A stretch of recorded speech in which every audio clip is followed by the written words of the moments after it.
बुल्ले शाह फरमांदे ने,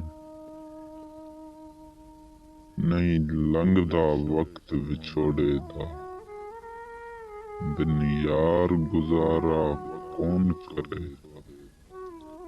दुनिया तो किनारा हो सकदे, यारां तो किनारा कौन करे।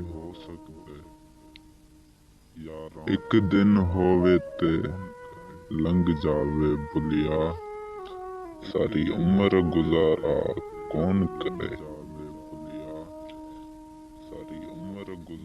मेरे इश्क दे विच माशूक न हो, नहीं अज तक गलत निगाह कीती। तेरी हर मुलाकात में इंज कीती, जिवें मूसा नाल खुदा की। नहीं फर्क कीता तेरी पूजा विच, नहीं खतरां दी परवाह कीती। एक तैनू रब नहीं कह सकदा, बाकी सारी रस्म अदा कीती।